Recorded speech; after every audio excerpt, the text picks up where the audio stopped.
Bonjour et bienvenue à Échangeurs Turcotte, une émission où on parle d'enjeux importants pour les gens de la MRC, Maria Chapdelaine. Et cette semaine, on va toucher à un sujet crucial, mais qui touche pas juste la MRC, qui touche l'ensemble du Québec, même de la planète.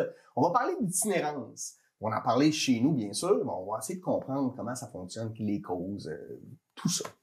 Avec moi, j'ai deux personnes extraordinaires. J'ai Kira Tremblay-Chouinard de Toxication. Bonjour Kira. Bonjour.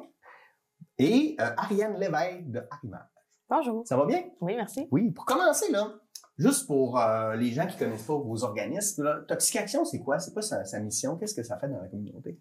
Dans le fond, Toxication, c'est un organisme qui œuvre en prévention des dépendances pour les gens de 12 ans et plus, ainsi que leur entourage. On offre le service de travail de rue et une multitude d'autres projets. Mais notre but, c'est vraiment d'être dans la communauté avec les gens dans le milieu puis d'être accessible le plus possible pour les gens qui ont des questions. Vous, l'itinérance, vous êtes un peu la première ligne, là.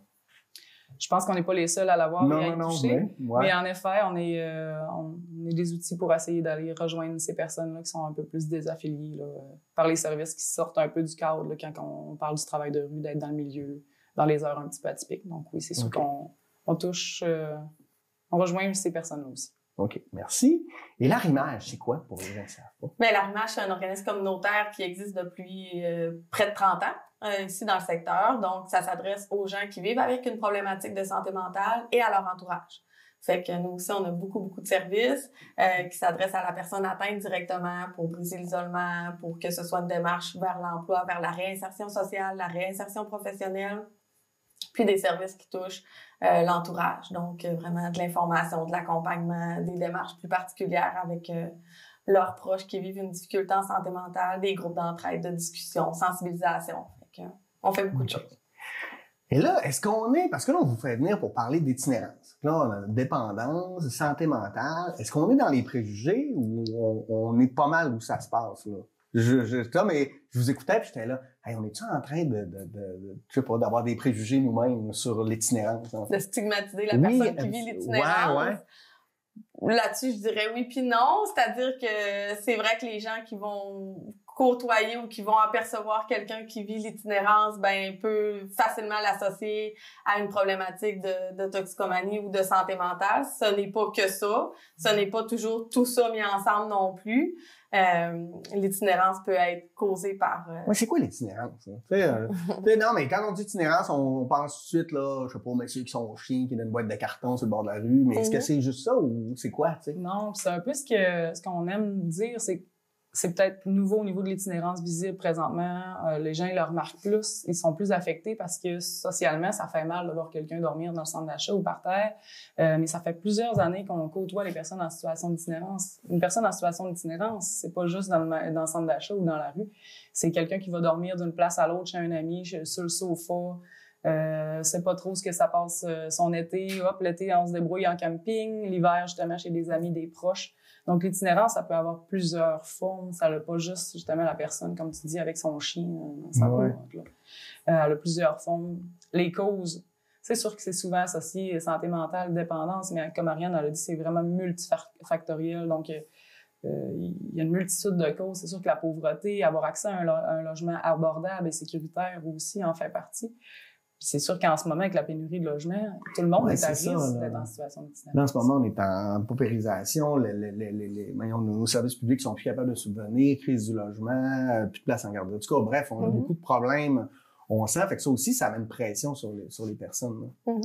Oui, bien, majoritairement, souvent, les gens qui se retrouvent en situation d'itinérance, c'est dû à une expulsion, une séparation, tout ça. Donc, il est arrivé un événement critique dans leur vie où ils ont besoin, à ce moment-là, de se reloger. Mais qu'est-ce qui fait en sorte qu'ils ont moins ou peu accès à des logements? Ben, c'est ça, faible revenu, dépendamment de où on est dans le mois. Des fois, il y a des gens qui ont plus d'argent dans leur poche. Une séparation, quand t'as un animal, quand t'as des enfants, c'est dur de se retrouver un logement qui convient aux besoins aussi, parce qu'on pense souvent justement à santé mentale, dépendance, mais quelqu'un qui a besoin de se reloger en fonction de ses besoins par rapport à son salaire, justement une maman seule qui a pas de place en garderie, qui vient de se séparer, elle a pas beaucoup accès au logement, contrairement à quelqu'un qui va mieux fonctionner ou qui est tout seul, pas d'animaux, tout ça. Donc, tu sais, on parle santé mentale, dépendance, mais c'est aussi qu'est-ce qui a fait en sorte que c'est se retrouvé en situation d'itinérance, puis c'est quoi ces facteurs, tu sais, qu'est-ce qui l'accompagne. Ce que je comprends, c'est que finalement, il il y a quelque chose qui arrive dans notre vie, puis là, on devient un itinérant, puis je pense que la dépendance puis la santé mentale, c'est des choses qui viennent peut-être s'ajouter après, qui sont pas nécessairement là au départ. Ça peut être un ou l'autre, c'est-à-dire que, tu sais, qu'est-ce qui nous amène à du jour au lendemain être en situation d'itinérance? Il y a un contexte à tout ça. Ouais. Puis ça peut être qu'il y avait déjà une maladie d'installer, qu'il y avait déjà une déficience d'installer, une problématique physique, qu'il y avait déjà un problème de dépendance d'installer. Mais ça peut être aussi un événement de la vie qui fait que les événements s'enchaînent, puis bon, financièrement, c'est difficile. L'isolement, le peu d'entourage ou le peu de support, la difficulté à aller chercher de l'aide, des fois, fait en sorte que ça va continuer à amplifier la situation, puis veut pas... à un moment donné, les taux se resserrent, puis les solutions sont de moins en moins accessibles. Mais tu sais, il n'y a pas de cause à effet. L'itinérance cause la maladie mentale ou cause la dépendance ou vice-versa. Tu sais, c'est souvent vraiment un contexte qui est installé depuis longtemps avant d'en arriver à être visible dans la rue et tout ça. Est-ce qu'on peut... Écoute, là, j'ai eu plein de questions. Là. Non, tu sais, parce que tu dis c'est quelque chose qui s'installe dans la vie. Est-ce qu'on peut avoir des je sais pas moi, pas des étincelles, mais des petits doutes dans notre vie, il y a peut-être, s'il arrivait quelque chose de grave, je serais peut-être pris avec pas de moyens, ou tu sais, qu'est-ce qu'on fait quand on est dans notre quotidien, puis on est en train de nous écouter, puis on fait, ouais, mais peut-être que moi, ça pourrait m'arriver, parce que financièrement, c'est difficile, je vais pas super bien avec mon conjoint, je sais pas, tu sais, est-ce qu'on est capable de prévenir l'itinérance, en fait? Je pense pas. Je pense que tout le monde peut être à risque d'être en situation d'itinérance. Pas je pense. Tout le monde est à risque d'une situation d'itinérance dans le sens que personne n'est à l'abri justement d'une fermeture d'un organisme ou je pense à nous autres, l'industrie forestière. On s'entend que si il y a une usine qui ferme, il y a vraiment une majorité de personnes qui peuvent se retrouver dans des situations vraiment difficiles. Ouais. Mais quand tu es déjà en précarité financière, même si tu dis peut-être que si je laisse mon conjoint, ou peut-être que tu peux pas te mettre de l'argent de côté au cas où. Les gens souvent sont déjà en mode survie. Puis là, précarité financière, mais c'est un animal. Si justement tu es isolé, tu n'as pas de famille, c'est qui va être un petit peu la zone tampon entre les deux logements, tout ça, le déménagement, l'accès au transport, l'accès à physiquement déménager des meubles. Ici, le transport, en plus, c'est compliqué. Oui, c'est ça. Il y a plein de choses qui peuvent nous prédisposer à vivre ça, mais est-ce qu'on peut le prévenir à 100%? Non, parce qu'on sait jamais qu'est-ce qu'on va avoir à vivre. C'est une fois que ça s'installe, ben, c'est d'avoir les bons réflexes aussi pour essayer de pas aller 100% vers l'itinérance. On peut apprendre à voir comment on réagit aux difficultés de la vie, à développer les réflexes d'aller chercher de l'aide vers les ressources aussi. C'est ça que nous, on essaie d'installer dans le travail aussi, là, à encourager les gens à aller chercher les bonnes ressources, puis si c'est ça qu'ils veulent, effectivement. Oui. Tantôt, tu parlais, mettons, je sais pas, là, il y a un animal, des fois, il peut y avoir des enfants. On a... en tout cas, moi, est-ce que des enfants peuvent devenir itinérants ou finalement, il y a tout le temps un peu un filet social qui est capable de récupérer Heureusement, ça? pour notre MRC, on a des organismes. Hébergement. On a l'Halte Secours qui est un hébergement justement pour les femmes, autant en situation difficile que pour les femmes victimes de violences. Donc, ils peuvent être hébergés avec leurs enfants. Puis maintenant, on a, avec le Centre de ressources pour hommes, une maison oxygène, justement, qui peuvent accueillir les papas avec leurs enfants ou qui veulent retrouver leurs enfants.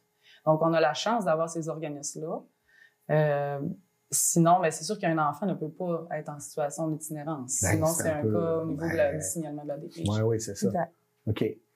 On parlait des proches, les gens qui n'ont pas de proches, on comprend, mais il y a des gens qui ont des familles ou qui ont des gens qui les connaissent. On fait quoi, mettons? Je sais pas, là. Moi, vous pouvez me dire que mes questions sont niaiseuses, mais tu sais, mettons, moi, dans ma famille, je sais pas, il y a quelqu'un, mettons mon frère. J'ai pas de frère, comme ça enlève. Ça identifie personne. Ça identifie personne. Mais là, il tombe en situation d'itinérance. Ouais. Comment on devrait agir ou réagir ou, tu sais, parce que j'imagine que c'est un choc aussi pour la famille, puis on veut aider, mais en même temps, on pense qu'on sait pas quoi faire. Mais, puis tu sais, moi, pour être responsable du service de l'entourage à l'arrimage, des familles qui ont été inquiètes d'un proche qui voyaient qui étaient en difficulté dans la rue ou que, bon, tu sais, on les a vus, les visages aussi dans notre communauté. Mais ça reste qu'il faut aller au rythme que la personne veut bien aller aussi. Donc, c'est surtout d'assurer une présence, d'assurer qu'on est là, d'assurer que est-ce que je peux faire quelque chose de plus, de quoi tu aurais besoin. Fait que c'est plus d'aller s'informer des besoins de la personne sans nécessairement forcer à tout prix de la sortir. Ça n'a pas de bon sens que tu sois là. Des fois, la personne, au moment où on veut offrir l'aide qu'on pense être la bonne aide au bon moment, c'est pas nécessairement ça que la personne qui vit la situation a besoin. Oui, puis en même temps, à un moment donné, tu peux dire, ben, tu sais, viens habiter chez nous un temps, mais là, encore là, ce temps-là, c'est combien de temps, là, tu sais? Ça reste une situation d'itinérance, c'est pas un toit, une adresse fixe pour cette personne-là. Non, c'est ça, c'est ça. On reste juste...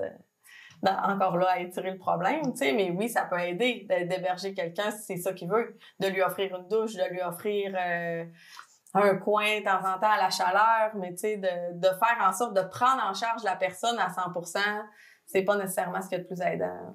Là, ça fait 2 fois que tu dis si c'est ce qu'elle veut. Donc, il y a aussi ça, la personne, là, qu'est-ce qu'elle veut? Est-ce qu'il y en a qui se retrouvent bien dans cette situation-là? Tu sais, moi, je suis vraiment... Sans nécessairement dire qu'ils se trouvent bien dans cette situation-là, c'est que je pense qu'on a à apprendre de respecter le rythme de chacun. Ouais. C'est quand les personnes se retrouvent dans ces situations-là, il y a eu plein de causes qui ont fait en sorte qu'ils se sont retrouvés là. Ils se sentent souvent très, très jugés, stigmatisés, mis de côté. Donc, nous autres, d'arriver puis leur dire « Hey, je le sais, moi, ce qui est bon pour toi, c'est insultant, c'est encore stigmatisant, c'est encore leur dire « Ben, t'as pas bien fait, tu t'es ramassé là. » Puis c'est de repaiser sur le bobo, en fait. Ouais. Fait que c'est comme Ariane Hannon, c'est d'être là, d'accueillir, de demander qu'est-ce que toi t'aurais besoin, qu'est-ce que je peux faire pour toi. Pas être en mode solution, être en mode écoute. Exactement. Puis pas hésiter non plus à mettre nos limites. En tant que famille, des fois, ça peut, ou avec nos amis, ça peut être difficile de dire, hey, faut que je te dise non parce que moi, présentement, j'ai des enfants ou je dois te dire que physiquement, je suis plus capable de t'héberger ou tout ça. Donc, c'est difficile de dire non, mais c'est de pas hésiter aussi de les mettre les limites puis de se respecter là-dedans. Mais d'être à l'écoute. Si on est tous capables de le faire, de prendre le temps de les accueillir, de prendre le temps de questionner, simplement de dire comment je peux t'aider, c'est vraiment important. Mais c'est quand même difficile. Tu sais, on est dans notre paradigme, là, la vie, là, on se trouve une job, on tient une maison, on a des énormes, mais là, c'est très classique, là. Mais tu sais, et là, quelqu'un qu'on connaît, qu'on aime, vit ça, puis là, il faut se mettre à juste faire, oui, qu'est-ce que t'as besoin? Mais c'est sûr que ce qu'on a le goût de faire, c'est, oui, mais là, prends-toi en main, fais ci, fais ça. Non, mais je sais pas, ça reste normal, je pense, de vouloir faire ça. Est-ce qu'on vous offrez de l'aide aussi à ces gens-là? Tu nous disais, c'est ça. Oui, parce que, tu sais, ça reste que c'est vrai que c'est pas ce qu'on projette pour notre fils ou notre fille ou notre conjoint ou peu importe la personne qu'on côtoie qui vit la situation. C'est pas ce qu'on a projeté pour cette personne-là dans la vie nécessairement. Fait que oui, c'est inquiétant. Puis on a l'impression, à quelque part, d'être tellement impuissant de faire en sorte que je peux pas faire plus. Tout ce que j'offre, ça me dit non, elle me ferme des portes. Puis ce qu'on entend beaucoup, c'est que ça se peut pas qu'elle puisse choisir pour elle. Tu sais, au niveau de la santé mentale, il y a beaucoup cette notion-là de elle peut pas être apte à prendre soin d'elle ou fait que c'est des concepts quand même fragiles là. Je suis pas prête à dire que c'est vrai. Puis tu sais il y a beaucoup ça dépend des cas, c'est contextuel. Ben puis tu sais pour dire que quelqu'un est inapte à prendre à faire des choix pour lui, pour sa santé, ça prend beaucoup d'éléments. Ça reste des citoyens à part entière avec les droits et les responsabilités comme tout le monde, comme de citoyens. Oui c'est aussi. Là, ou des fois, oui. Puis mais tu sais au niveau des droits, c'est-à-dire qu'ils ont le droit de dire non, ils ont le droit de refuser des soins, ils ont le droit de tu sais donc de dire ben moi je présuppose que tu n'es pas apte à choisir pour toi puis à prendre soin de toi, je vais te sortir de là, je vais te faire évaluer, je vais te faire traiter, c'est de ça que tu as besoin. Je dis pas que c'est parfois ça peut être ça, mais c'est plutôt l'exception à la règle. C'est-à-dire que des gens que j'ai accompagnés ou qu'on a eu à sortir de la rue dans un contexte où vraiment c'était la maladie mentale qui prédisposait puis qui faisait en sorte que la personne devenait dangereuse pour elle ou pour d'autres, c'est très rare qu'on a géré ça là. Sinon ça reste des gens à part entière c'est tout le temps des gens à part entière, mais tu sais qui sont aptes de leur choix, qui sont pas inaptes dans leurs décisions du tout là. OK. Puis tantôt, tu parlais, tu sais, de pas mettre le doigt sur le bobo, là. Ouais. Mais, tu sais, quand justement, t'es là, t'es près de la communauté, tu côtoies ces gens-là, il reste que le citoyen qu'idem, là, qui passe puis qui les regarde dans son regard, il y a de la pitié, il y a du mépris, tu peux avoir plein d'affaires. Fait que ça aussi, ça contribue à pas aider. Comment on devrait agir comme personne? Moi, je me promène, je vois un itinérant, je les ignore, je vais leur parler. Tu sais, on le sait pas parce qu'il y a un malaise aussi qui est créé avec la communauté. Là. Mais je pense que la première idée, ça serait de se questionner qu'est-ce qui me rend mal à l'aise quand je vois quelqu'un comme ça. Est-ce que justement c'est parce que j'ai de la pitié? Est-ce que justement ça me répugne? Puis c'est de se respecter, comme je disais tantôt. Si justement j'ai peur parce que la personne est agitée, puis je ne demanderai pas d'aller dire bonjour, comment ça va. Okay. Mais si au contraire tu te sens capable de le faire, c'est des personnes comme tout le monde. Ouais. Je pense que le message à diffuser le plus possible, c'est de ne pas oublier que c'est des humains. Ouais. Derrière toutes ces multitudes de problématiques-là ou de ces choix nous autres, on ne voudrait pas faire. Mais en arrière de ça, il y a tout le temps un être humain qui a été blessé, un être humain qui n'a pas toutes les mêmes cartes dans son jeu de cartes. Ouais. Mais à la base, c'est le frère, c'est l'enfant de quelqu'un. C'est de ne pas oublier que c'est des humains aussi. Donc, c'est sûr que vider un restaurant parce que quelqu'un rentre, moi, si ça l'arrive, puis que je vide le restaurant, je vais me sentir mal en tabarouette. Ouais. Tu sais, je me rappelle, les jeunes des faux secondaires, ils rentrent dans une classe, et tous les amis s'enfuient, le sentiment de « ouch », là. Mais les gens, même s'ils sont en situation d'itinérance, ils vivent ça. Ils ont encore ce « ouch », là. Donc, c'est plutôt de juste aller selon qu'est-ce qu'on est à l'aise, puis de ne pas oublier qu'il y a des êtres humains derrière. Fait que de ne pas punir l'être humain. Des fois, ils ont des comportements nuisibles, ils ont des comportements dérangeants. Donc, à ce moment-là, je comprends qu'on ne doit pas rester là. Comme je disais, quelqu'un super agité, je ne ferais pas par exprès d'aller dire bonjour, comment ça va. Parce que moi, si je parle au téléphone, puis que je suis super agitée, puis que je suis fâchée, puis qu'il y a un inconnu qui m'arrête, qui me dit hey, comment tu vas, ça se pourrait que je réagisse mal au-delà de mon appel. Fois, on ne réfléchit pas comme ça. Hein. Non, en effet. Donc, je pense que c'est d'être respectueux, puis de ne pas oublier qu'il y a des humains derrière ces situations. Puis quand, c'est des gens qui ont besoin souvent, ils vont soit quêter de l'argent. Est-ce que c'est une bonne idée? Est-ce que ça les aide de leur en donner ou pas? Moi, je me rappelle, à San Francisco, il y a une grande problématique d'itinérance. Puis d'autres, on les amenait à prendre des cafés. Tu sais, on voulait pas leur donner de l'argent, mais on voulait pas les aider non plus. C'est une bonne idée, ça, ou c'est pas une bonne idée? Je saurais même pas quoi te dire. OK, bon, super. C'est juste une mauvaise question. Ben, pas nécessairement une mauvaise question, parce qu'il y a certainement d'autres gens qui se la posent aussi, mais on n'est pas nécessairement habilité à dire si ça encourage ou pas. C'est du cas par cas. Oui. Puis je pense que ça reste des gens, tu sais, on l'a nommé à quelques reprises, en tellement grande pauvreté et précarité financière que cet argent-là qu'on va leur donner, ils l'auraient peut-être trouvé d'une autre façon, il aurait peut-être... Fait que, tu sais, au final, ça rejoint un peu la réponse de Kira, de si vous êtes à l'aise de le faire, si vous avez les moyens de le faire, ou que cette journée-là en particulier, vous dites oui aujourd'hui, mais les autres fois, non. Tu sais, je pense qu'il n'y a pas nécessairement de... Quand on est dans une bonne intention puis qu'on se sent à l'aise de le faire, je pense que il n'y a pas nécessairement... Okay. Non, il n'y a pas de mal à le faire. Okay. Mais est-ce que ça l'encourage ou pas? Je ne saurais pas. Non, mais je sais pas. J'espérais que vous alliez... Parce que je suis tout le temps un peu dans cette situation de pas savoir. Mais j'ai bon cœur. Je veux aider, mais en même temps, je peux pas non plus... Puis ça peut être, gage pas ça de te donner des sous. Est-ce que tu voudrais quelque chose à manger à la place? Ou des fois, ça va être non, c'est beau, laisse faire. Je pense que du moment où on engage la discussion puis qu'on essaye de chercher qu'est-ce que la personne veut à travers ça... C'est tout le temps de respecter. Moi, je me rappelle, en tout cas, ça va amener une situation drôle parce que tu dis, je vais t'offrir un café. Viens, on va aller. Puis là, je paye un café. Puis là, il regarde la personne qui s'en fait, puis il va prendre un muffin aussi. Puis, tu sais, là, il se faisait une commande, mais c'était pas grave. Là, tu sais, j'ai moyen, ça m'a fait plaisir, mais c'est quand même drôle. Là, on a parlé d'itinérance, tu sais. Mais c'est quoi le constat chez nous en ce moment, là? Est-ce qu'il y en a beaucoup? Tu sais, ça se compare pas au grand centre, mais... C'est quoi le constat d'itinérance, mettons, dans Marie-Chapdelaine en ce moment? Là?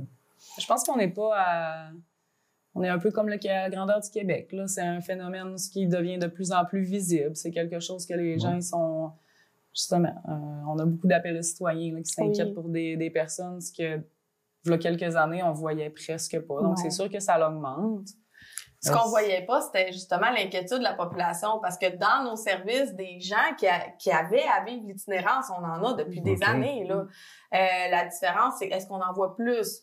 Ben oui, tu sais, puis ça fait en sorte qu'il y a des nouveaux services qui s'installent, qu'il y a une nouvelle mobilisation des organismes, du réseau, de la ville, tu sais, on n'est pas en train de Travailler rien ensemble, faire ouais. avec ça, là. Ça, c'est peut-être quelque chose de bien à retenir aussi. C'est pas vrai qu'il y a rien qui se fait, c'est pas vrai que ça donne pas de bon sens, il y a rien qui se passe. Ça reste que c'est des gens qui sont désaffiliés depuis longtemps. Donc, de là à mettre des choses en place, ça aussi, ça prend du temps.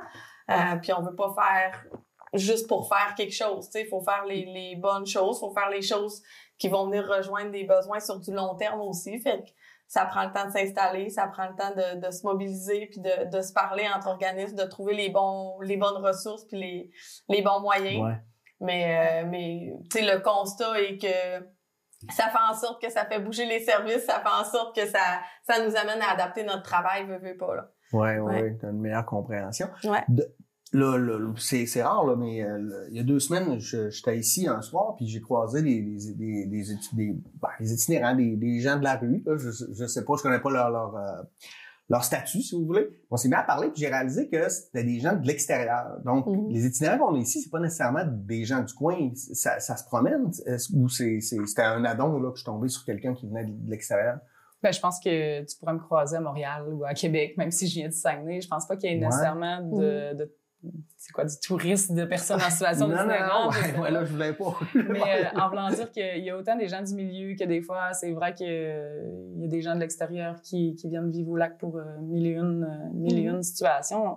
On se le cachera pas que si je viens de Montréal et que je cherche un prix de logement abordable, plus de chance ici. Je suis mieux au lac. Mais sinon, tu sais, ça dépend. Des fois, ils ont de la famille ici. Ils ont quitté pour plein de raisons, mais là, ils reviennent auprès de leur famille. Donc, je suis pas prête à dire que justement, c'est tant des gens de l'extérieur, mais c'est vraiment... C'est pas nécessairement une masse de gens d'ailleurs qui arrivent ici. C'est sûr que peut-être que le fait qu'il y ait des nouveaux services qui s'installent, tu sais, il y a un refuge qui s'est ouvert à Roberval. Oui. Donc, il y a des choses qui se mettent en place. Donc, peut-être que ça amène les gens à aller chercher des nouvelles ressources aussi qui avaient moins accès dans leur secteur à eux. Ça peut être une explication, mais c'est pas un effet de masse nécessairement. Excusez, mes questions, elles sont peut-être niaiseuses, tu sais, mais moi, je suis très naïf là-dedans, là. Fait que j'essaie de me mettre dans la peau du citoyen lambda qui regarde ça, qui essaie de comprendre. T'as des bonnes questions, on se les fait poser. Des fois, c'est nous qui a envie d'expliquer justement c'est quoi la réalité, puis on n'a pas la chance de le faire. Fait qu'au contraire, tes questions, ils font sens. C'est des choses qu'on entend. OK, très bien. Est-ce que on est capable de sortir de l'itinérance? C'est quoi le processus? Comment là, quelqu'un, j'allais dire s'il y a des itinérants qui nous écoutent, mais non, mais c'est pour les gens là, ou qui peuvent peut-être aider, qui en connaissent, qui en ont dans leur famille. Là, c'est quoi le processus? Ça, on a compris qu'au début, il faut les écouter, essayer de voir leurs besoins. Mais comment on peut les aider ou plus que ça? Il y a beaucoup de choses qui peuvent être faites. Ça reste que, tu sais, on a parlé d'exclusion sociale, puis ça reste puis tu sais, veut pas, ça devient un cercle vicieux parce que le contexte dans lequel ils se sentent déjà exclus socialement, puis de par des fois nos comportements ou les regards ou un peu tout ce qu'on a nommé fait en sorte que la personne, est-ce qu'à un moment donné, elle y croit encore que c'est possible d'aller vers autre chose? Fait que je pense que c'est ça la base à installer, de redonner espoir que c'est possible d'aller vers quelque chose, que ça se peut, qu'ils ont des forces en eux, fait que ça dépend de qu'est-ce qui les allume comme petite étincelle qui va avoir le goût d'aller de l'avant, qui va avoir le goût d'aller vers autre chose. Ou ce qu'ils vont être prêts à mettre des efforts, en fait, pour changer les choses. Il y en a que ça va être par une démarche de sobriété, il y en a que ça va être par une démarche d'aller se traiter physiquement, au niveau psychologiquement, il y en a que ça va être de recréer des liens avec leur entourage. Donc, je pense pas qu'il y ait une porte d'entrée pour se sortir nécessairement de cette situation-là, mais de prendre globalement la situation avec la personne qui est derrière tout ça, puis de voir par quoi tu voudrais commencer. Puis après, nous, on les accompagne. Il y a des ressources pour tout, en fait. Tous les chemins qu'ils veulent prendre. Là. Ouais. Tu voudrais rajouter quelque chose? Ben, je pense que c'est exactement ce qu'Ariane a dit, c'est de prendre où ce que eux ils veulent être amenés, puis où ce qu'ils veulent être accompagnés, puis nous de suivre ce rythme-là. Parce que des fois, c'est des montagnes de sortir de ces situations-là, quand tu as justement plus d'amis, pas nécessairement de scolarité ou pas de diplôme, retourner sur le marché du travail, on n'y pense même pas, mais là, ça te prend un revenu, ça te prend une identité, quelqu'un qui a même plus de carte d'assurance maladie ou il peut pas avoir un bail, il peut pas avoir... pas de bail, pas de compte en banque, pas de... Tu sais, des fois, on part de loin dans certaines situations, parce qu'il y a beaucoup de démarches, je veux dire, moi, des démarches avec des formulaires, puis des fois, déjà, c'est compliqué difficile. pour nous autres. Exactement. Là, on parle de formulaires, souvent, c'est en ligne. Il faut des cartes d'identité, là, on n'en a plus. Donc, des fois, ça peut paraître une montagne pour les personnes. Des fois, c'est d'offrir de l'accompagnement, mais c'est sûr qu'il faut qu'ils soient à l'aise, que quelqu'un soit à côté d'eux autres pour faire toutes ces démarches-là. Puis, il faut justement qu'il y ait espoir que ça qu'il en vale encore la peine. Ouais. Je pense que c'est ça, des fois, qui est le plus difficile. Nous autres, on croit en le potentiel, on le dit à tous les jours qu'on croit en eux puis qu'on a de l'espoir pour que ça s'améliore. Et c'est sûr que justement, quand ils vident le bord du trottoir, quand ils vident un restaurant, quand le monde ne regarde même pas s'ils vont porter un CV, on part de plus loin. Ouais. Ben, c'est intéressant quand tu parles de CV. Pour un entrepreneur, là, je sais pas, on est en pénurie de main-d'œuvre, on a besoin de gens. Est-ce que c'est facile de réintégrer, par exemple, quelqu'un qui est dans l'itinérance au marché du travail? Est-ce que l'entrepreneur peut faire quelque chose de plus, tu sais, des fois, pour dire, moi, je serais prêt à le prendre, mais ben, il y a des craintes aussi, cet entrepreneur-là qui veut l'avoir. Fait comment on peut le rassurer ou est-ce que vous faites le lien entre les deux? Je sais pas, là. Ben, ça serait à ce moment-là à la demande de la personne, tu sais, puis comment réintégrer, je pense que c'est au même titre que n'importe quel employé qui présente des défis, et ça peut être au niveau de la ponctualité, ça peut être au niveau de comment il se présente physiquement aussi. Donc, tu sais, ça dépend des exigences de l'employeur. Est-ce que tu as un code vestimentaire? Est-ce que tu as des horaires précises? Ou au contraire, moi, si tu viens de temps en temps, samedi, ramasser tel truc, tu sais, je pense que faut assouplir ou faut adapter peut-être les tâches et l'horaire pour permettre peut-être à des gens qui seraient intéressés à aller vers ce genre de démarche-là. Mais c'est pas quelque chose qu'on entend nécessairement, là, des matchs employeurs. Non, mais pourquoi pas, tu sais, je me dis, on est en pénurie de main-d'œuvre, ces gens-là ont des besoins criants. Ben, puis ceux qui ont, comme tu disais, qui ont envie peut-être de s'en sortir, ben ça pourrait être une porte, tu sais, puis à un moment donné, mais je comprends aussi la crainte d'un employeur par rapport aux autres employés, par rapport à tout ça, mais je pense que ça peut être une belle mission sociale aussi là, pour les gens du milieu des affaires. Mais je pense que des fois, c'est notre besoin de les réintégrer à ce niveau-là, de redevenir avec c'est justement quelqu'un avec un emploi, quelqu'un avec... C'est pas nécessairement ça qu'ils veulent. Ben moi, je dis souvent, est-ce que tu serais prêt à accepter cette personne-là ici maintenant comme collègue de travail? Ouais. Tu sais, des fois, il y a des pas à faire avant ça. Moi, ce que j'aime bien, puis nos services ont tous les deux des plateaux de travail, c'est que ça permet, pendant des courts moments, nous autres, c'est 2 à 3 heures un plateau de travail, la personne, elle vient, c'est justement beaucoup plus souple. Ils ont accès à C'est quoi un plateau de travail, juste pour bien comprendre? Dans le fond, on a le service qui s'appelle Tapage, c'est le travail alternatif payé à la journée. Les gens s'inscrivent une fois par semaine, ils ont accès à un court plateau de travail, ils sont rémunérés tout de suite en argent comptant après. Donc, justement, ça permet de reconnecter un petit peu avec le marché du travail parce que c'est en collaboration avec soit des organismes du milieu ou des entreprises ou la ville ou tout ça. Ça leur permet de se créer un nouveau réseau, ça permet d'être en contact avec des intervenants. Et justement, c'est vraiment plus accessible, c'est modulable. Oui, puis c'est aussi c'est un milieu où les gens sont plus à l'aise avec ça aussi. Tu sais, vous travaillez là-dedans, donc vous avez pas une proximité, mais vous avez une habitude où vous êtes moins dans le préjugé ou dans le stéréotype. Là. Puis avec Tapage, c'est du coude à coude. Je veux dire, les intervenants de Tapage, ils travaillent avec les gens. Ils font le même travail qu'eux, durant le même plateau de travail qu'eux. Donc, tu sais, quand on vient parler de stigmatisation puis de préjugés, à ce moment-là, c'est pas l'intervenant versus la personne. C'est ça. Tout le monde fait le même travail ensemble. Après 2 heures, on se tape des mains, on se revoit la semaine prochaine. Tu sais, quand on disait susciter l'espoir, c'est un peu ça. Oui. C'est de leur dire, hey gars, ça, t'as été capable de le faire, je suis fière. Puis la semaine prochaine, tu t'inscris. Puis, tu sais, c'est comme ça qu'on commence. Des petites victoires comme ça qui vont les amener à créer un certain sentiment d'estime. À l'arrimage, la différence des plateaux de toxication, c'est des démarches qui sont avec Service Québec. Fait que c'est comme plus la suite logique, si on veut. Tu sais, ils peuvent commencer comme ça par les tapages, par les plateaux rémunérés à la fois. Puis à Service Québec, ben, à ce moment-là, ça leur donne l'idée un peu plus d'un horaire de travail. Ils travaillent les habiletés sociales, travaillent les habiletés professionnelles. Fait que, tu sais, tranquillement, on avance dans le processus de réinsertion socio-professionnelle au rythme de la personne, puis avec ce qu'elle cible comme objectif. Mais quelqu'un qui nous nommerait, moi, je veux travailler à temps plein, je veux sortir de l'aide sociale, bon, ben parfait, tu sais, c'est dans ce sens-là qu'on va l'accompagner. Mais si, au contraire, le contexte de vie fait que préfère y aller petit à petit, puis ça va être ça aussi, mais tu sais, oui, ça reste des ressources que l'ouverture est davantage présente. Ça doit amener vraiment des belles discussions, des beaux dialogues entre les gens pendant qu'ils travaillent, puis une compréhension aussi de leur ça crée des liens qui auraient parce pas qu'au fait moment où autrement. tu es en train de travailler, j'imagine que tu es moins dans des protections, puis tu es capable de t'ouvrir, puis de libérer, tu sais, de comprendre peut-être plus profondément là, les problématiques de chacun. On observe des esprits d'équipe, des fois, c'est ça reste des beaux liens qui se créent à travers ça. Je vous arrête, on prend une petite pause, on revient, ça c'est des noms, c'est vraiment intéressant. À tout de suite!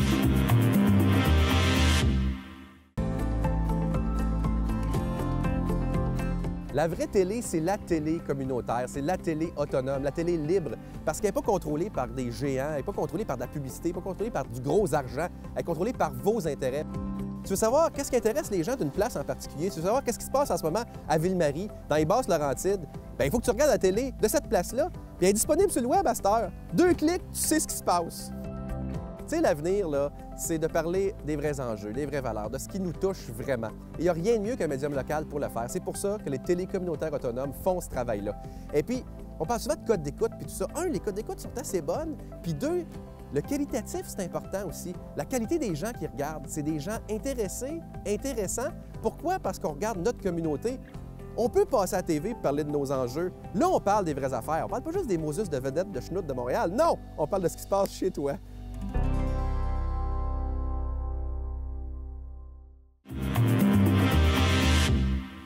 On est de retour. Je vous rappelle qu'aujourd'hui, on parle d'itinérance avec Kira Tremblay-Chouinard de Toxic Action et Ariane Lévesque, oui, de Arrimage. J'ai pensé t'avoir débaptisé un petit instant, d'où mon hésitation.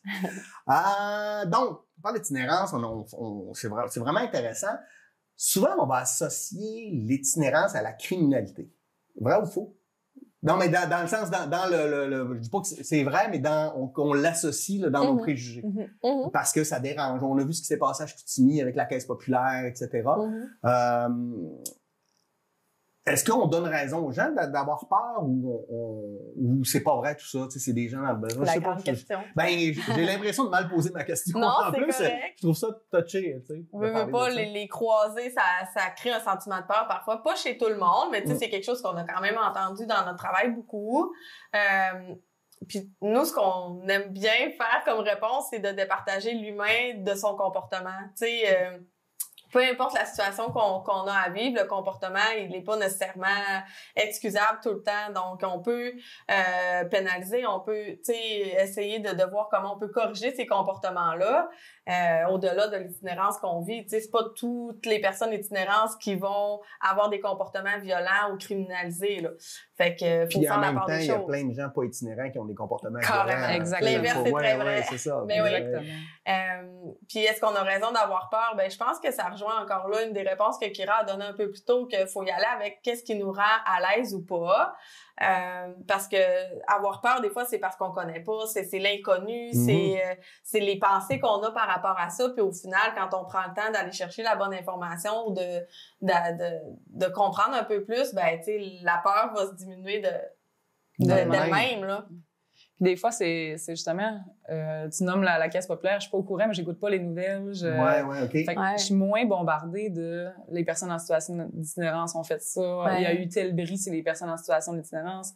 Tu sais, moi, quand il y a un saccage dans le mail, je pense autant à nos jeunes ados qui passent le soir là, qu'il y a une personne en situation d'itinérance ou qu'il y a quelqu'un qui est fâché ou que je l'associe pas nécessairement à une problématique. Donc, je pense que aussi, c'est le fait d'être bombardé de ces images-là, de ces... C'est le message qui puis je vais juste refaire du pouce. On vit le parallèle au niveau de la santé mentale. Tu sais, aux nouvelles, on va voir beaucoup, la schizophrénie, des gens qui ont commis des crimes, qui ont commis des actes graves, mais c'est pas la schizophrénie en soi, c'est pas toutes les personnes qui vivent avec la schizophrénie qui vont avoir ce type de comportement-là non plus. Donc, tu sais, c'est vrai que c'est pas une problématique qui va expliquer tel comportement violent, là. Il y a un contexte, il y a quelque chose qui fait en sorte que la personne en est rendue à adopter ce genre de comportement-là, là. Ouais. Mais est-ce que c'est tout le monde? Vraiment pas. Puis les personnes en situation d'itinérance, c'est souvent des personnes qui vivent extrêmement de violence. Oui, c'est ça. Parce qu'ils se font voler, ils se font cracher dessus, ils se font justement insulter, ils se font battre. Donc, c'est des personnes qui sont, bien malgré eux, beaucoup plus souvent victimes de cette violence-là que agresseurs par eux-mêmes. Ouais. Tu parlais de santé mentale. On est dans une société où on diagnostique davantage la santé mentale. Puis souvent, ben, on va avoir une solution qui s'appelle les médicaments. Je dis pas que c'est juste la seule solution, mais ça va... Est-ce qu'on peut amener, parce que on dit s'il y a des problématiques de santé mentale, est-ce que là, on est capable de faire des diagnostics? Est-ce qu'on est capable de les aider via de la médicamentation qui pourra leur permettre, je sais pas, d'améliorer leur sort? D'apaiser certains symptômes. Ben, je pense que à ce moment-là, tu sais, c'est vrai que, puis on l'a abordé au départ, là, santé mentale peut être associée aussi à l'itinérance, mais tu sais, des fois, on va observer des gens qui vont se parler seuls, qui vont être agités, qui vont être, bon... Est-ce que la médication ferait en sorte que ça apaise ces symptômes-là? Peut-être. Puis là, ça peut être soit des gens qui sont déjà connus pour un diagnostic précis, puis que d'eux-mêmes ont choisi de pas prendre leur médication, ont choisi d'autres substances, ont choisi de pas aller vers les traitements pharmacologiques. Il y en a qui sont pas diagnostiqués.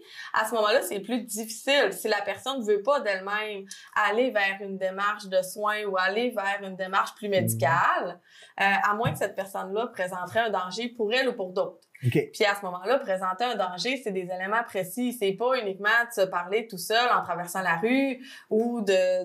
Me parle souvent tout seul en traversant la rue. Tu sais, c'est ça, la dangerosité, il y a des facteurs qui puis si la personne choisit de pas aller vers une démarche médicale, de pas aller vers des soins de psychiatrie ou de pharmacologique, on peut pas la forcer d'emblée. Faut vraiment être capable de prouver qu'elle est dangereuse. Puis prouver qu'elle est dangereuse, ce n'est pas une démarche simple. C'est pas juste de dire ben ça a pas de bon sens, elle a pas de maison, puis elle se parle tout seule. C'est pas que ça, là. Au contraire, c'est pas suffisant du tout pour dire qu'elle est dangereuse. C'est pas dangereux du tout dans ce contexte-là.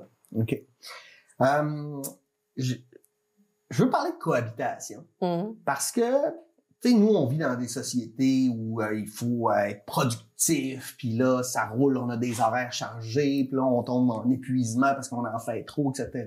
Mais il y a tu sais, la réussite dans notre société, c'est beaucoup par le travail, etc. Mais là, on a, par exemple, le mail, on en a parlé, et là, il y a des entrepreneurs, il y a des gens qui veulent pas voir l'itinérance-là parce qu'ils ont l'impression, à tort ou à raison, que c'est mauvais pour leurs affaires. On a vu la même chose aussi avec, mettons, dans le quartier Saint-Roch, quand ils ont enlevé le toit puis qu'ils ont décidé de réhabiliter, où là, on voit, il y a des quartiers, tu sais, c'est les quartiers où il y a beaucoup d'itinérance, mais en même temps, tu as des gens qui se promènent avec des autos de luxe puis ils ont des magasins, puis la cohabitation est difficile.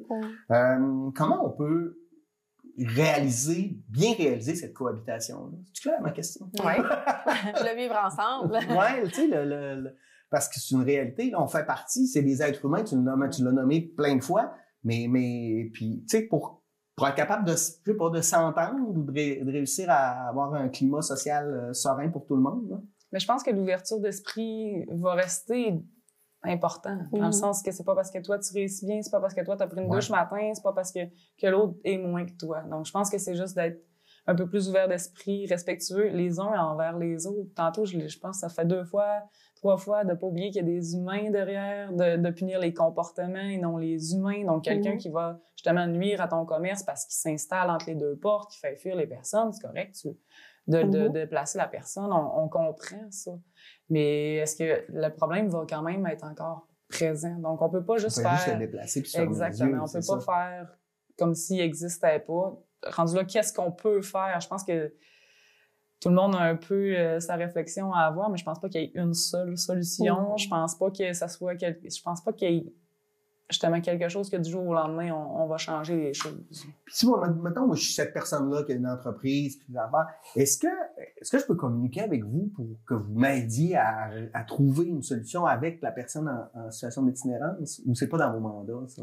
Ben, je l'ai nommé tantôt, on avait quand même plusieurs appels de citoyens là, qui étaient inquiets, souvent très, très bienveillants, là, avec les personnes s'inquiétaient pour les personnes. Notre travail, nous, en travail de rue, c'est d'être dans les milieux avec eux. Donc, on peut se rendre dans les milieux ou tout ça, mais Ariane l'a nommé, ils ont le droit d'accepter ou de refuser l'aide. Donc, c'est sûr que si tout le monde nous appelle pour la même personne dans le centre d'achat, à d'Orange, puis que moi, j'envoie un collègue, l'autre collègue, après 3 collègues, si la personne elle refuse, à part justement faire augmenter le niveau de l'oche utanée que le monde nachale, ça sera pas bénéfique. Donc, c'est d'être... les citoyens peuvent nous appeler, nous autres, on reste un peu plus vigilants, on va faire plus de visites, on essaye de justement rentrer en relation avec la personne, mais si la personne ne veut pas, soit se déplacer ou soit changer des choses, ben faut respecter ça aussi. Ouais, puis, que ça dépend de l'attente que vous avez au niveau de la solution, parce que, tu sais, nous, la solution va toujours être de travailler avec la personne. Fait qu'on va pas la faire disparaître puis faire en sorte que tout va bien autour de vous autres, là, ça sera parce pas ça. Parce qu'il y a beaucoup de gens qui, c'est ça qu'ils aimeraient, là, qu'on Mais les voit plus, comme Mais si ça existait plus quand on le voit plus. C'est pas ça la réalité. Mais non, c'est pas ça. Je pense que c'est la limite de notre travail quand on fait de la sensibilisation qui choque autant, mais je voudrais plus qu'il soit là, je veux plus qu'il fasse ça. Ouais.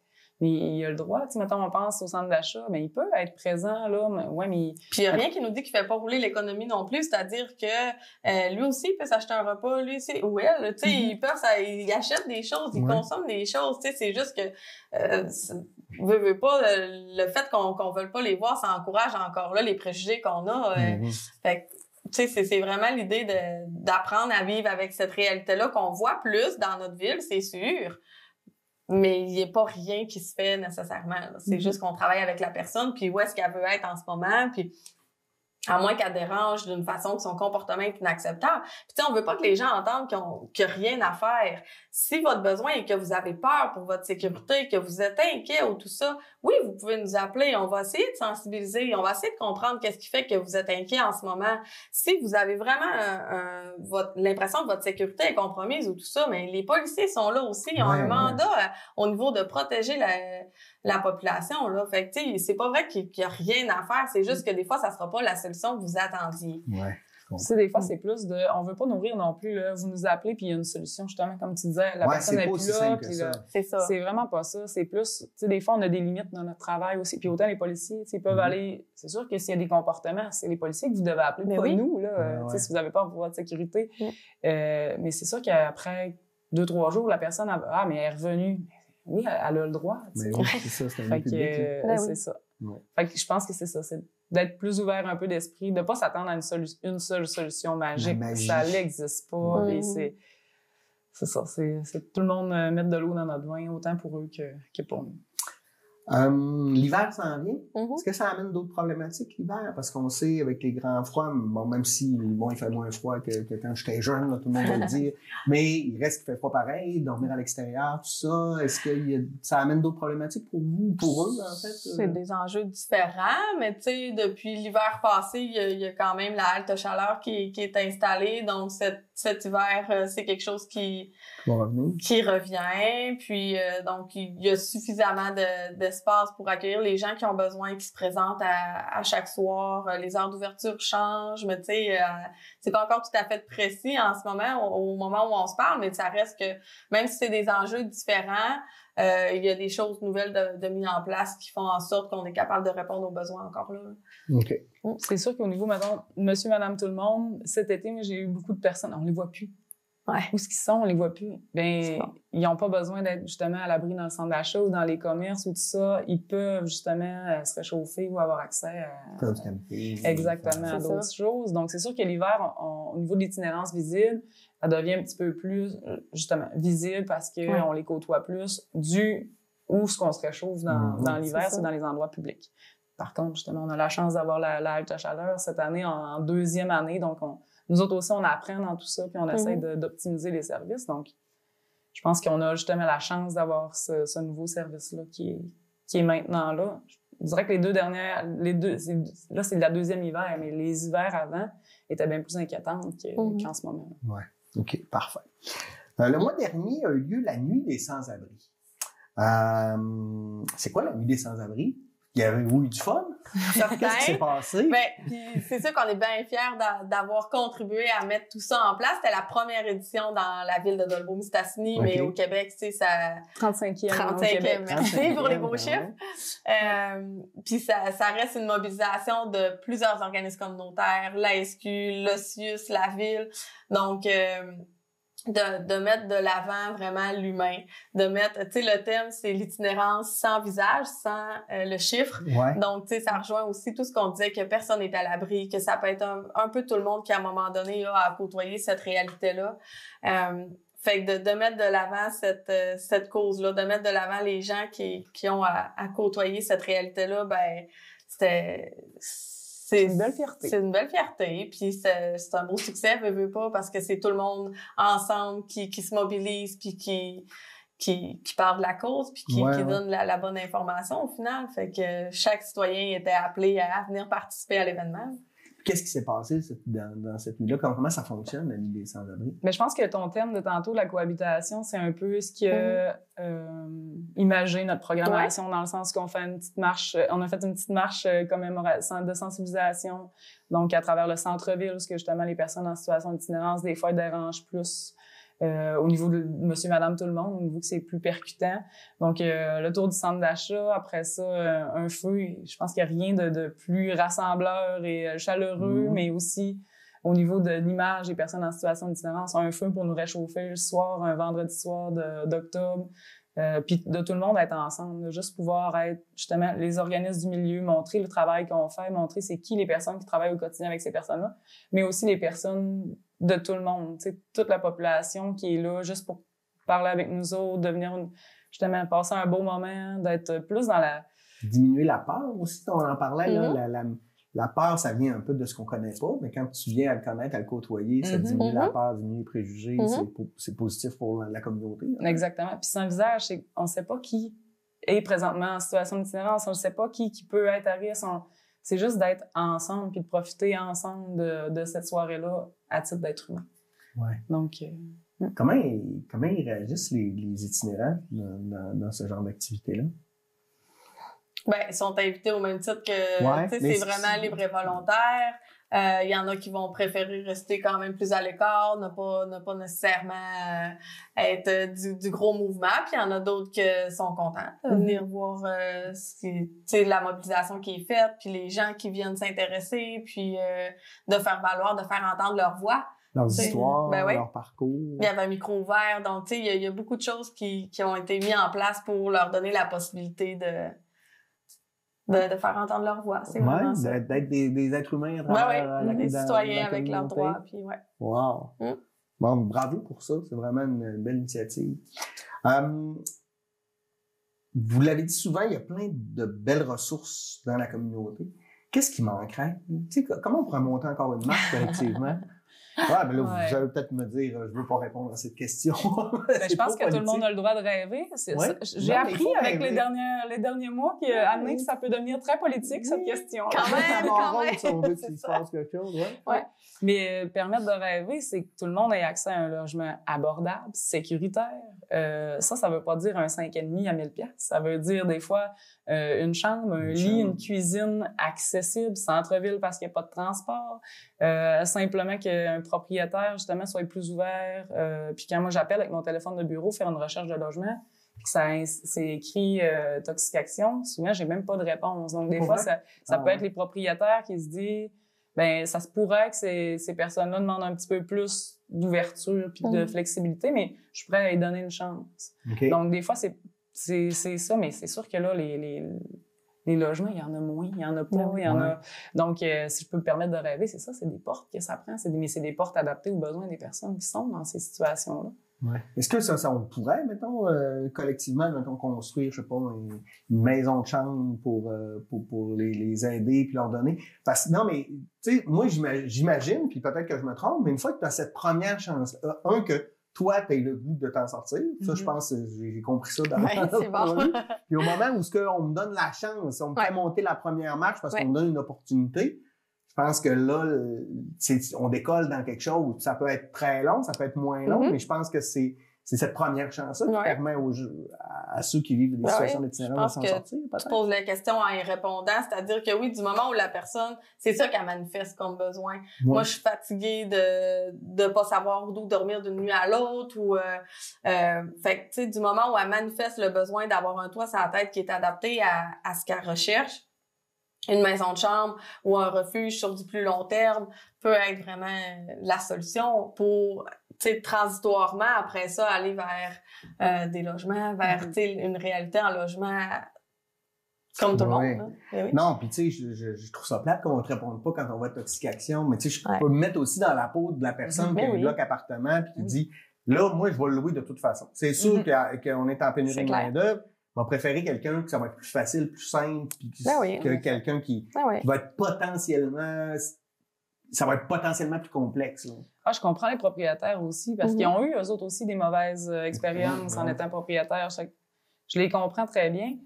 La seule affaire que... Puis des fois, c'est pas le bon service. Ariane vient de le dire, des fois, ça prendrait plus de soutien. Mais heureusement, en première étape, en ce moment, on a beaucoup d'organismes ou de services qui sont mobilisés pour les personnes qui vivent des situations comme ça.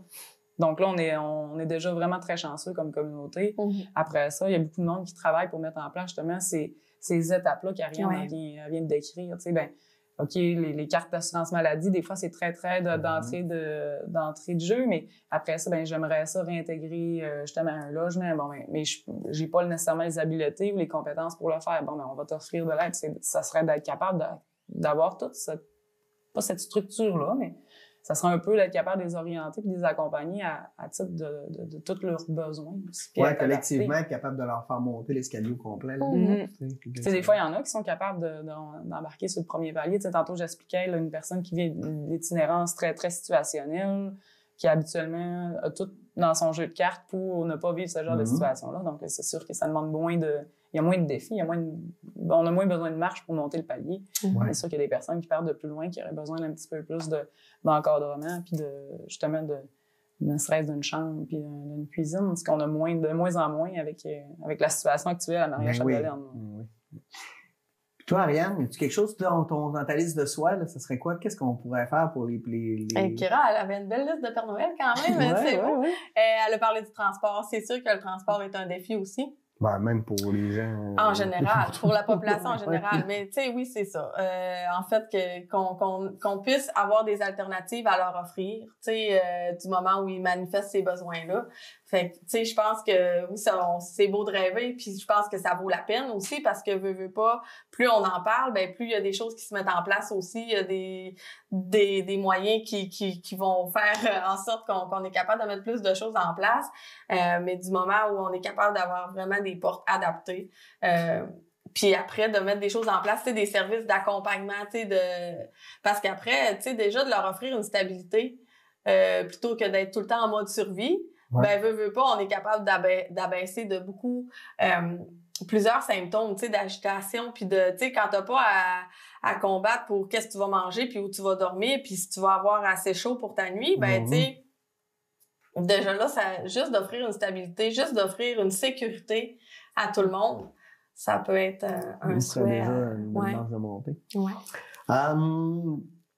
Si les gens veulent plus d'informations, tu sais, ils ont des idées, ils veulent participer, ils veulent aider, ils ont des questions. On peut vous rejoindre comment? Tu sais, est-ce qu'on peut probablement vous rejoindre pour que vous vous aidiez? Mais je pense que oui, vous êtes là aujourd'hui un peu pour ça. Qu'est-ce qu'on fait maintenant si on veut rejoindre Toxic Action? C'est quoi le plus simple? 418-276-2090, notre adjointe administrative, ça va lui faire plaisir de répondre. Page Facebook, j'imagine? Page Facebook. Tous les travailleurs de rue ont un téléphone de rue.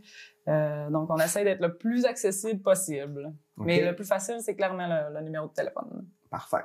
Et chez Arrimage? À l'Arrimage, c'est aussi par téléphone, 418-276-7925. L'option 1, c'est la ligne des intervenants. On a aussi une page Facebook, Centre de santé mentale l'Arrimage. On clavarde beaucoup avec les gens. Donc, posez vos questions. Il y a tout le temps un intervenant qui est soit au bout du fil, soit au clavier. Quand même, on essaie d'être assez accessible rapidement aussi. Restez pas avec vos inquiétudes, avec vos questions. Au final, c'est notre travail aussi de répondre à tout ça, de sensibiliser puis de redonner la bonne information. Fait que ça nous fait toujours plaisir.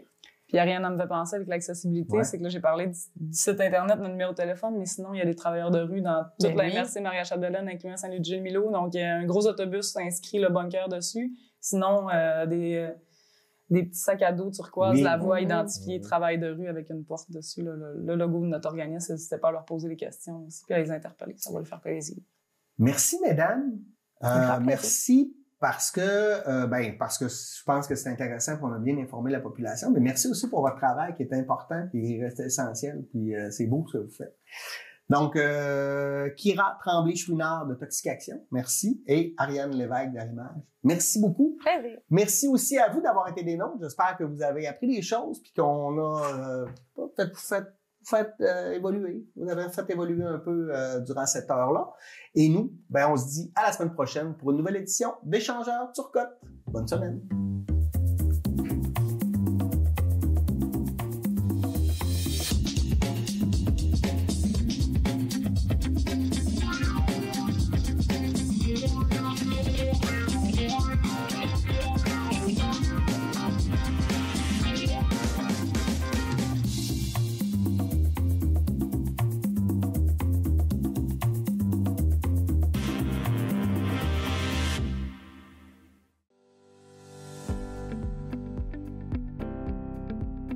Moi, je m'implique bénévolement auprès de ma municipalité à Sainte-Jeanne-d'Arc. C'est surtout au niveau des loisirs.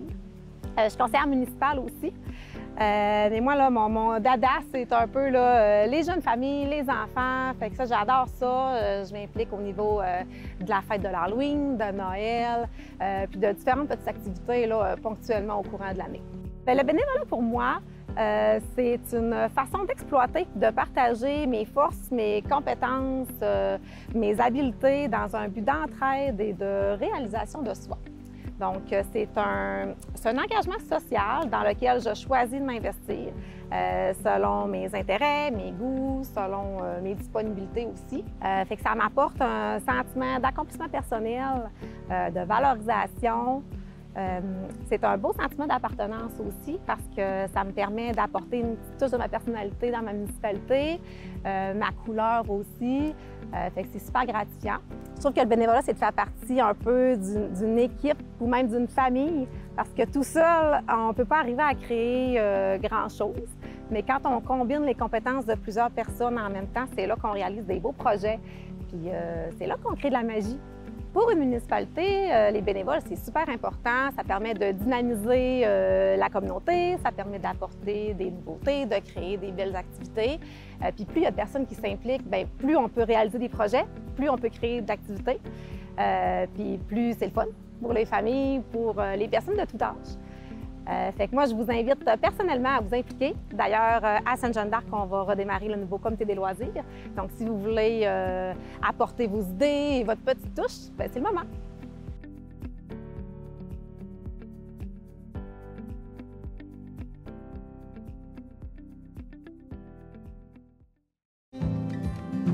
Réseau Culture Saguenay-Lac-Saint-Jean.